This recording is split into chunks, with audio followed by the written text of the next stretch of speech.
Good evening once again. I am Stephanie Ruhle, and what a day we are having. You are here for the nightcap, and it is day 110 of the second Trump administration. And this morning, the president said he would be open to cutting the 145% tariff on China down to 80%, which is a huge change from just 2 days earlier when he said he would not lower them ahead of any talks this weekend with Chinese officials.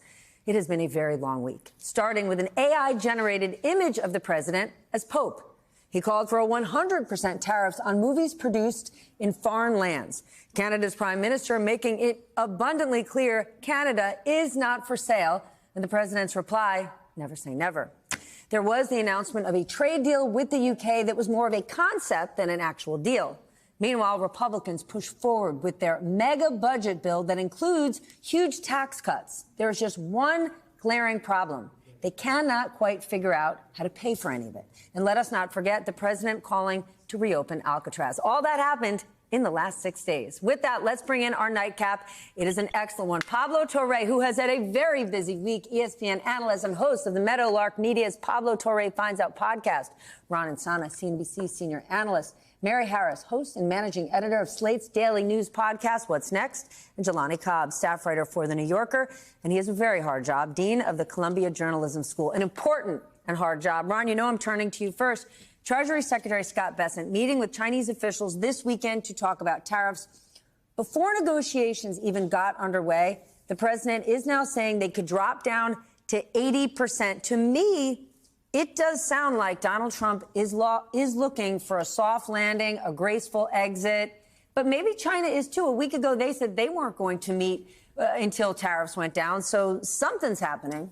Yeah, I'll give kind of partial agreement on that. I mean, 80% tariff is still above the level. Of course. And he's undercutting his own bargaining position with his Treasury Secretary, who's now in Switzerland talking to his Chinese counterpart, by already offering a concession before the talks even start, something that's been going on with President Trump with respect to Ukraine and Russia and other places. I don't understand it. There might be an opening here. China's economy is contracting, although what's interesting is Chinese exports surged to other parts of the country as they fell 21% to the other parts of the world. Pardon me, while they fell 21% to the United States. Can you just stay on that? Explain that to us. They are selling more to the rest of the world, including East Asian countries and those that are looking to forge tighter relationships with China in the absence of a reliable U.S. partner, and less is coming here. Our ports are empty of Chinese ships in some instances in Seattle, Long Beach, Los Angeles. I talked to someone who's operating the port of Savannah. They expect shipments to be down 40% within a week.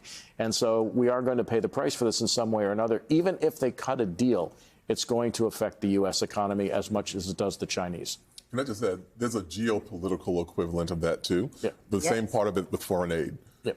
And so just as people are looking for more reliable partners, the U.S., the idea is that the U.S. Engages in foreign aid out of some sort of,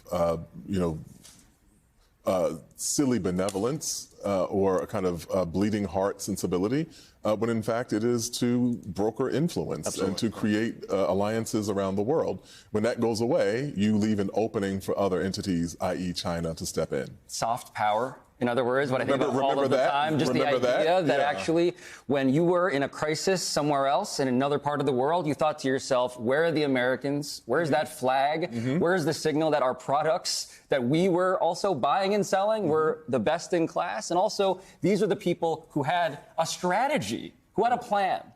And so when it comes to all of this stuff, Steph, I mean, I think about the lag, right? Currently, we're living in an abstract zone in which all things are possible. Is it 3 weeks? How long do we have until this is no longer abstract? This is specific and pressing.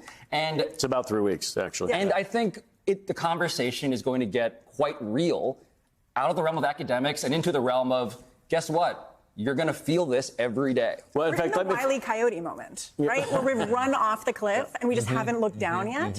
Like, we see the fact that all of this stuff is not coming into the United States.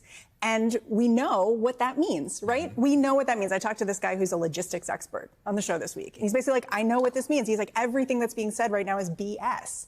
Because, we all look around, we see Target. It's full right now. In 3 to 5 weeks, it's going to look really different. And this guy had no doubt about it. Hold on. That's Target. Okay, Target that has an enormous amount of money, that can front load their inventory, that has a sophisticated supply chain, right? Something like 70% of businesses in the United States are small business. They can't get cute with the supply chain. They can't front load anything. So Target or a Walmart or an Amazon, they actually have a cushion, right? There's an element here where they could actually win because they have power, but small and medium-sized businesses, they don't have a chance to go to Mar-a-Lago or call the president or negotiate. They are sitting here panicked. Well, and Trump was asked about small businesses, and he totally blew it off. Right? He's like, why are people always asking about the small businesses? I thought we all cared about the small businesses. This has been like a reliable trope of every politician. I was in front of 100 C-level executives yesterday, and I preempted my own speech because I didn't want to come in fully negative out of the gate without getting some audience interaction. And so I asked these C-level executives in a particular part of the country, I said, how many of you are suspending hiring plans and capital expenditures because of the uncertainty that we have right now?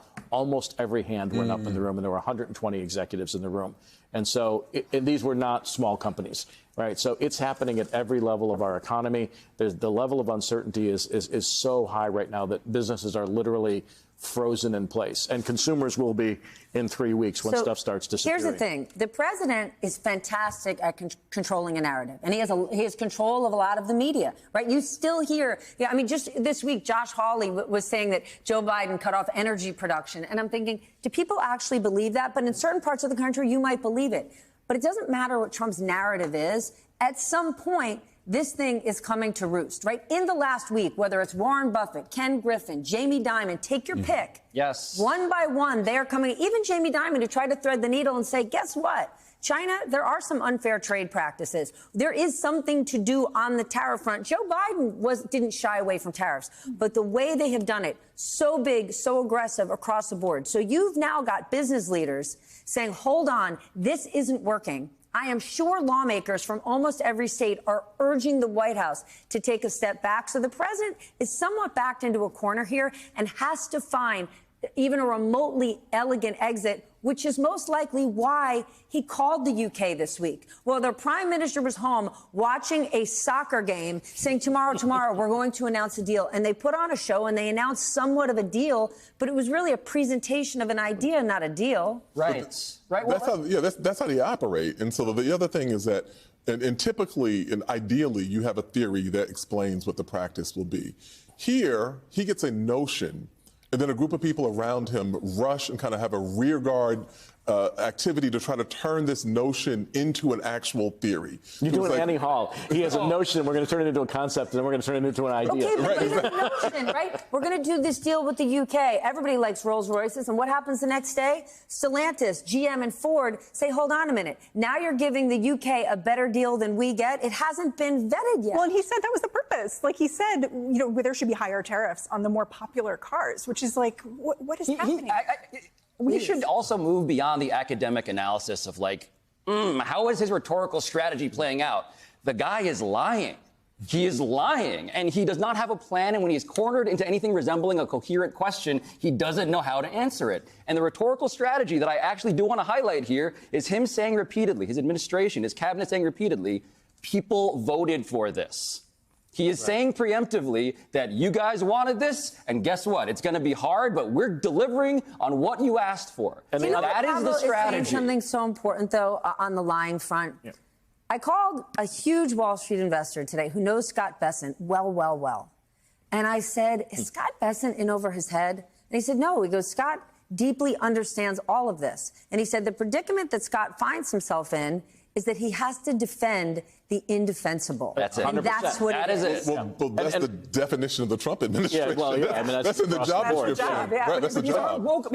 But Ron, these people who are now calling out the illogic of this, they're not left, they're not woke. These are hardcore money people, Steph, as you know. Correct. And the only out that I think they have, that you pointed out from the very beginning, is how do we manipulate the market before it hurts us, people who have access to such early information, inside information.